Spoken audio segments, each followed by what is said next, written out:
All right, Tyler, what do you got for us? All right, this was on NFL.com earlier today. They proposed 3 win-win trades with first-round picks, and one came with the Chicago Bears making a trade with the defending champion Kansas City Chiefs, in which the Chiefs would receive that 9th overall pick we were just talking about, and in exchange, the Bears would receive the Chiefs' first-round pick this year, 32 overall, their second-round pick this year, 64 overall, a 2024 fourth-rounder, so this year's fourth-rounder, 131st overall, and a 2025 first-rounder.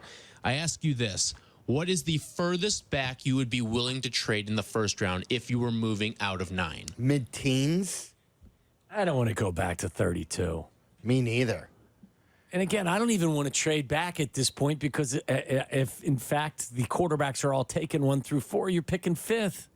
And you're going to find somebody. The only way I'm trading back is if Alt and the neighbors and Adunze and Dallas Turner are gone. Those 4, I kind of like in my mind, and I'm no draft evaluator, but those 4 have been talked into me as being the difference-making guys. And then you've kind of got the next cloud of guys of offensive linemen and edge rushers. And then I feel like if I move down into the teens, I could still get a good offensive tackle or edge rusher. And then, so I'm good there. But if one of those 4 is on the board at 9, I'm drafting one of those. Yeah, I'm adamant about staying at 9, especially if the quarterback rush is on. Because what ends up happening is guys that are really, really, really good players at other positions are pushed later down the draft board, and they make them more available. And if you could come out of this draft with your quarterback of the future and a difference-making player, whether it's a wide receiver, a pass rusher, an offensive tackle, I mean, I don't want to move out of here. Do you agree with me if Joe Alt is gone? Okay. Dallas Turner is gone, the edge. And both Adunze and Neighbors are gone. So I'm assuming also the Marvin Harrison Jr. is gone as well. Yes. Okay. Yes. Those 5 are gone after the quarterbacks then. Well, that means that one of the quarterbacks board. hasn't been taken then, right? Yeah, that would mean one quarterback still on the board. Still on the board. Right. Yeah. So what would you do? If ever, then I would contemplate moving back. Then you would move back. Yeah.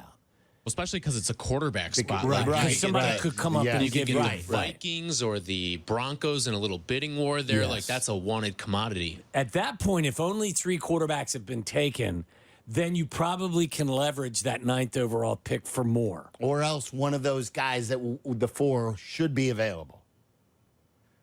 Just because of math, because of the 4 quarterbacks being taken. Well, and then but like if there's only 3 quarterbacks been taken, and in your hypothetical, there can't have been 4 quarterbacks taken. Right. But then I'm saying if 4 go, then one of those guys will be available. Yes, and I'm not moving because I think right. one of those guys can be a difference maker. So I'm hoping that there's a quarterback rush. So, interesting proposition from one of our friends of the show, Daniel Jeremiah. He brought up the possibility of Chicago trading up from 9 to 6, not to take Marvin Harrison Jr. or any of the receivers, but to take Joe Alt. Does trading up for Joe Alt interest you guys at all? What am I giving up? It says ideally for a 2025 pick/pick swap. So you're giving up a pick. That would be, is that the Chargers pick? Is where he has him going to 6? Giants. The Giants. That's Giants. Chargers are 5. Again, it depends on what the cost is. I'm not going to rage. Again, if you tell me you're trading up for a guy that you know is going to be your left tackle for 10 years and is going to be great, or like, again, you know how I feel about Marvin Harrison, that if you're trading up for Marvin Harrison Jr. and he's going to be a stud as well, I'm not going to rage against either move of trading up. I don't love giving up draft capital, but I believe those 2 guys are going to be stars. And I can't rage against that. I want to take as much risk out of drafting as possible. Yeah, I wouldn't rage against it either, but if I can get Rome Odunze at 9 without giving up any draft currency, I'm fine with that. I think Marvin Harrison Jr. is the best overall wide receiver, but I don't believe the drop-off is that significant that I'm going to regret the day that I didn't move up and draft Marvin Harrison if I can get Roma Dunze at 9. So, All right, but I wouldn't rage against. I mean, rage is. I'm not going to rage against it, but it's. I wouldn't give up the draft currency. An interesting article in The Athletic. They used a computer model to rank all 32 rosters ahead of the NFL draft. Now, here's part of the shtick with it is that it's your current roster ahead of the draft. So the Bears do not have Caleb Williams on their roster. They do not have whoever they would land at 9 on their roster as well. The Chicago Bears slotted as the 25th best roster in the NFL. Knowing that that does not include a quarterback. Yes, right. Is this a good thing or a bad thing for the state of the roster as a whole right now? It's neither good nor bad, but I understand it. They're ranking it without the most important position on their team when a lot of these other teams have a quarterback already. They have no quarterback on the team except Tyson Bagent. They also got the Rippin kid. Brett Rippin, yeah. They got Brett Rippin. Come on, don't undersell Brett Rippin.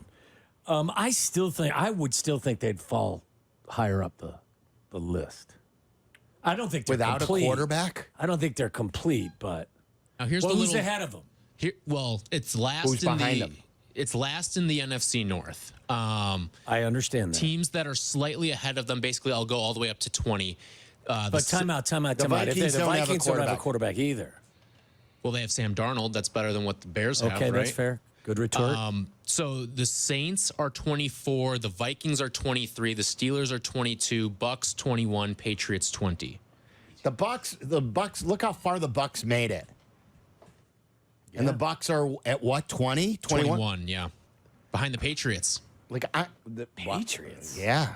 Who's their quarterback? Here's the Jacoby Brissett, and I guess this model is higher on Jacoby Brissett than others. Now, here's the little write-up on the Chicago Bears.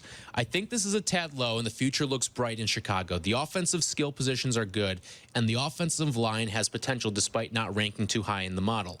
The defense turned things around in the second half of last year, and if they can upgrade the edge rushers and interior defensive line, their linebackers and safeties are strong enough to make this a very good defense. Yeah, that doesn't worry me whatsoever. Yeah, I'm not. And I'm not raging against it. No, that would be an exercise in wasted energy to get upset about that. Yeah. Let me squeeze in one quick baseball one here. So yesterday, Michael Busch had another run batted in. He's been off to a fantastic start this season, but so has Shota Imanaga for the Chicago Cubs. He has yet to allow an earned run this season. Who is the better Rookie of the Year candidate in the NL? Is it Michael Busch or Shota Imanaga? This is like, Yeah, cake or pie, as you like to say. yeah. That's your cake or pie thing. And a little early for cake and pie. It's like having cake and pie both in breakfast. It's 3 starts for Shota, and it's been every day for Bush, so I'm going to go Bush so far. I'm always going to go with Bush ahead of. What? Well, I mean, these days, are you really going to go with Bush? Yeah. Okay. Yeah. I'm Michael Bush. Like, he had a big single yesterday, too. Like, it's not just the home run. He's batting over 300. I like what Michael Bush has been providing them.